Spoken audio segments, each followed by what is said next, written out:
The man leading the charge to send Bola Tinubu back to Lagos in 2027 can currently not leave a detention facility to lead anything. Nasir El-Rufai, former Kaduna governor, APC kingmaker turned APC defector, and one of the loudest northern voices vowing to end this presidency, has spent the better part of this year in ICPC custody, denied bail 3 times, his own doctor arrested last week for allegedly turning a court-approved hospital visit into a political meeting. And yet, the coalition he helped build is still standing, still recruiting, still growing louder. So here's the real question nobody in the comment section is asking. Is northern Nigeria actually rejecting Bola Tinubu, or is a small, embattled cluster of elite political actors dressing up their own grievances as a regional consensus, while the numbers on the ground tell a very different, far messier story? And if the North really is this divided, what does that mean for the man from the southeast who just picked up a northern running mate and is now loudly, publicly fighting over how many votes he actually has up there? Stay with me, because by the end of this, you'll understand exactly who benefits from Nigerians believing the North has spoken and who's counting on you never checking the math. Before we go any further, if you are new to this channel, welcome. Naija Insight Desk exists for one reason: to give you the kind of analysis that goes beyond the headlines and the noise. Subscribe now, because this conversation is about to get deeper. Let's establish exactly what has happened, because 3 separate stories are being flattened into one headline, and that flattening is doing a lot of political work. Story 1. A real documented split inside the North over whether Tinubu deserves a second term. This isn't new. It's been building since at least early 2025, but it hardened this year. Groups like the League of Northern Democrats, chaired by former Kano Governor Ibrahim Shekarau, have explicitly said they intend to send Tinubu back to Lagos in 2027. Former Secretary to the Government of the Federation, Babachir Lawal, has said publicly he'll work with El-Rufai to stop a second term. Meanwhile, the Arewa Consultative Forum has been more careful. It says its role is to highlight issues for voters to weigh, not to endorse or attack any candidate. Story 2. El-Rufai's own legal troubles, which escalated sharply this year.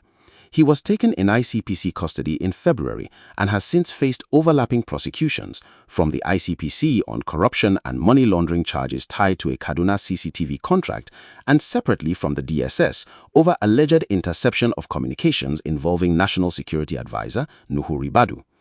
Bail has been denied multiple times, most recently in late June. His legal team calls it a politically motivated detention designed to sideline him before 2027. The ICPC says it's simply due process.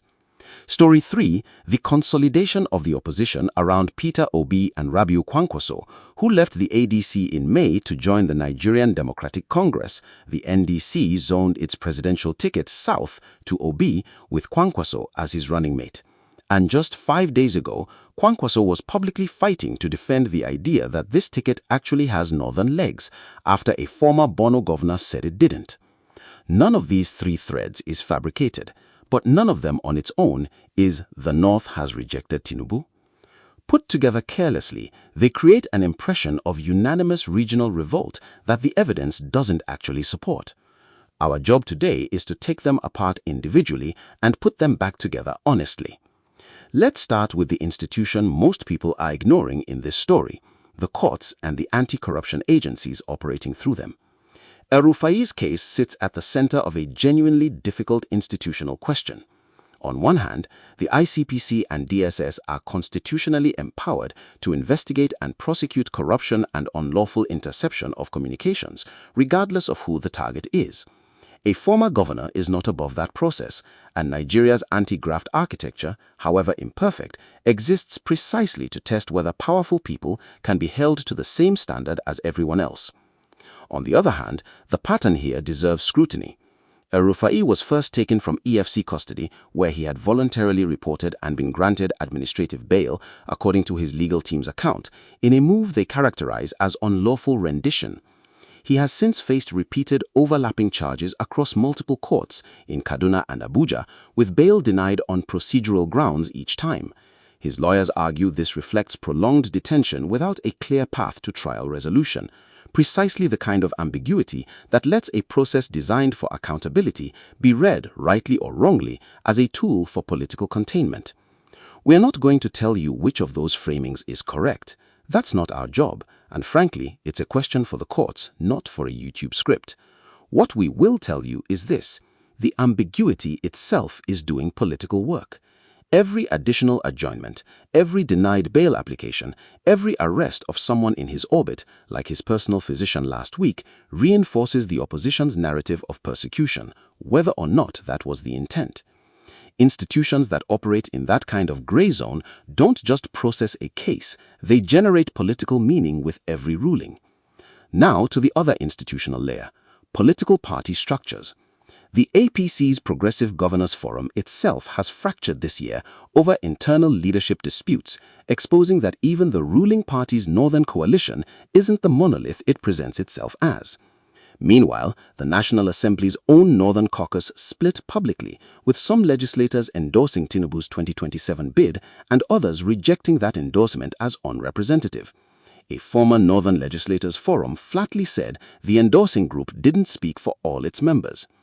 And then there's INEC sitting quietly at the center of it all, having already begun processing access codes and nomination procedures for parties across this fractured landscape, including a newly forming SDP-adjacent coalition, while warning it won't recognize candidates who bypass properly monitored primaries. Whatever the outcome of this political fight, INEC's administrative posture will shape which of these competing coalitions actually makes it onto a ballot with legitimacy intact.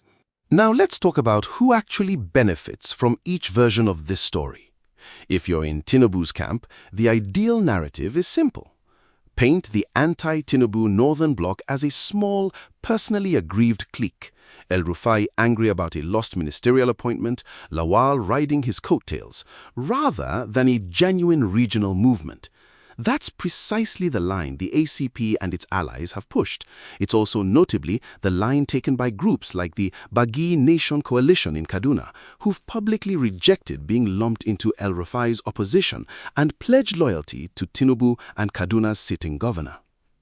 If you're in El-Rufai's camp, the ideal narrative is the opposite. Frame his prosecution as proof the presidency fears him enough to lock him up before the election, turning a corruption case into a political martyrdom story. That framing has strategic value regardless of the case's legal merits because it converts a defensive legal battle into an offensive political one. If you're in the Tinubu support organization, your argument is different again. Not that the North loves Tinubu, but that it owes the South 4 more years, since the North already had 8 through Buhari, and equity, not affection, is the basis for continued support. Now, overlay the Obi-Kwankwaso dimension because this is where the strategy gets genuinely interesting.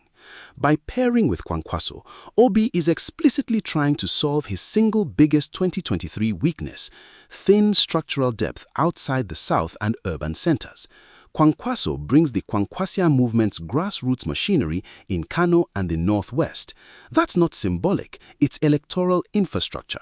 But it's also why Kwankwaso felt compelled just 5 days before this recording to publicly and forcefully rebut a former Bono governor's claim that Northerners wouldn't vote for Obi, pointing to Obi's roughly 2.8 million Northern votes in 2023 as documented proof the region isn't closed to him.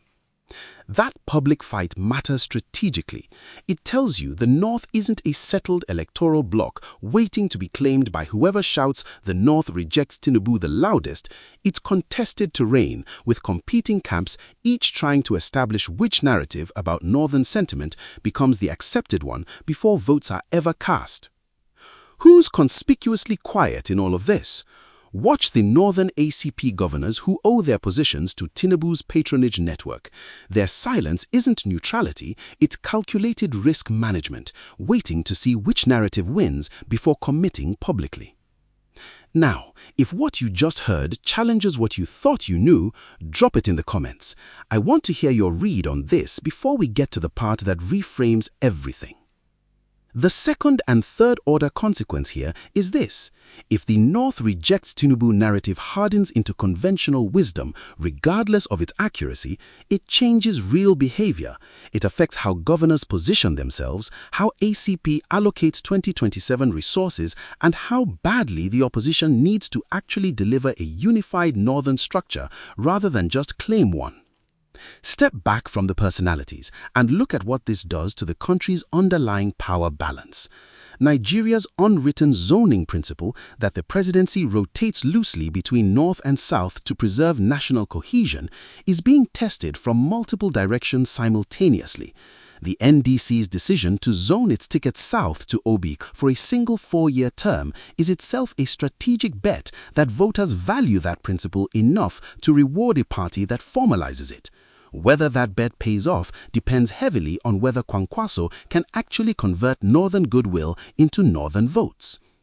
Economically, prolonged uncertainty over the ruling coalition's northern support base doesn't help investor confidence heading into an election cycle.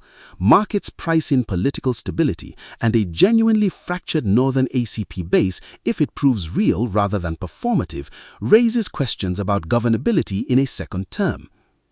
On security, this matters more than headline writers usually admit.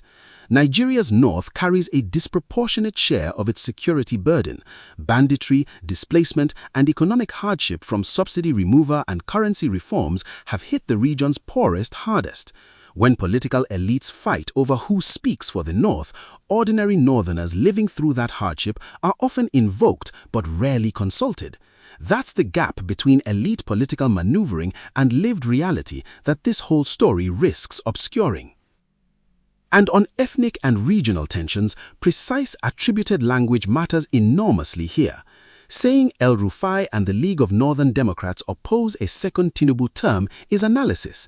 Saying the North rejects Tinubu erases the Middle Belt, Southern Kaduna, Plateau communities and Hausa Christian populations who've explicitly and publicly distanced themselves from that exact framing.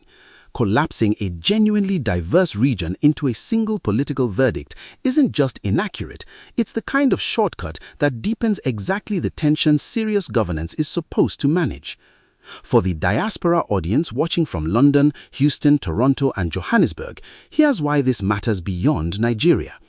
International observers, including foreign policy analysts, have started characterizing this period as a genuine test of whether Tinubu's presidency can survive a coordinated opposition after appearing politically dominant as recently as mid-2025. That shift in external perception affects how foreign investors and multilateral institutions assess Nigeria's political risk profile heading into 2027. An election year is always a period of heightened caution for capital.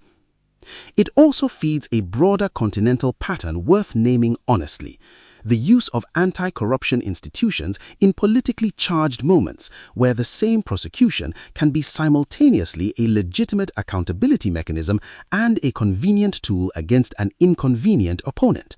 Nigerians in the diaspora who've watched similar dynamics play out in other African democracies will recognize the shape of this argument and should watch how Nigerian courts, not just Nigerian politicians, resolve it.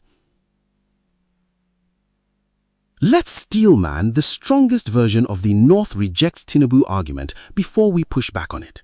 The strongest case says population weight matters. The North holds roughly 2/3 of Nigeria's population and a large share of its landmass and voting bloc. If a critical mass of that bloc, even without full unanimity, swings against an incumbent, that's electorally decisive, regardless of whether it's literally the whole North. In that reading, the headline isn't factually false as much as it's using the North as shorthand for a large and possibly decisive northern faction, the way political commentary often compresses complex coalitions into single nouns. That's a fair point, and it deserves acknowledgement. But here's the nuance that gets lost. Shorthand that compresses a large faction into the North stops being harmless shorthand the moment it starts functioning as a claimed mandate, as proof of unanimous regional consensus that can be wielded rhetorically against the minorities who explicitly reject it. The Bagi Nation coalition didn't ask to be spoken for. Neither did the Middle Belt communities who've said the same. Precision costs the storyteller almost nothing and protects those communities from being politically ventriloquized. The most common misconception circulating online is that El-Rufai's prosecution proves the government's guilt in political persecution. Full stop. Case closed. It doesn't. It's a live, contested legal matter with serious allegations on both sides, working through Nigeria's court system in real time. Treating an unresolved prosecution as settled fact in either direction isn't analysis, it's picking a side and calling it journalism.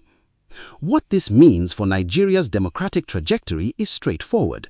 The health of that trajectory depends less on which political tribe wins the narrative war this month and more on whether the institutions adjudicating these disputes, courts, INEC, the National Assembly, can do so with visible, consistent fairness that both sides can eventually accept, win or lose. 3 moves to watch in the coming weeks. First, the resolution or continued non-resolution of El-Rufai's bail and trial timeline. If courts move toward a swifter resolution one way or the other, it either validates the government's due process framing or intensifies the persecution narrative depending on the outcome. Watch the July court dates closely. Second, whether the League of Northern Democrats and allied figures can convert vocal opposition into an actual registered political vehicle capable of contesting 2027.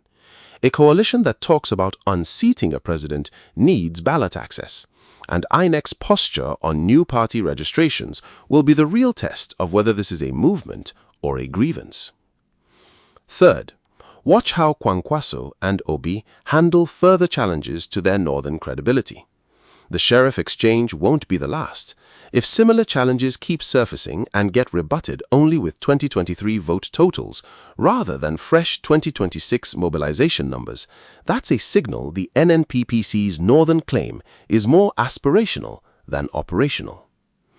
This escalates if El-Rufai's detention drags on without resolution, while northern elite defections to opposition platforms continue. It de-escalates if courts move decisively and if APC's outreach, the kind we saw with dozens of officials deployed northward this year, actually produces measurable movement in northern public sentiment rather than just headlines about the outreach itself. Over a 12-month horizon, expect the who really speaks for the North fight to intensify as primaries approach. Over a 3-year horizon, the resolution of this fight will likely determine whether Nigeria's zoning convention survives as an informal but respected norm, or whether 2027 becomes the election where it visibly breaks down in one direction or the other. So, does the North actually reject Tinubu? Or is a small, embattled cluster of political elites dressing up their grievances as a regional consensus? The honest answer is neither pure version.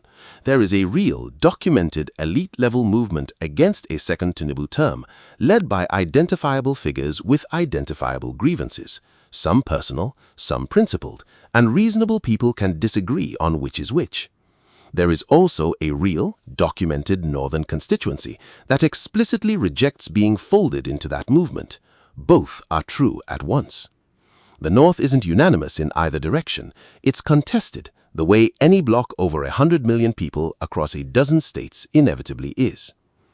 What we can say with confidence is this: watch the language, not just the politics.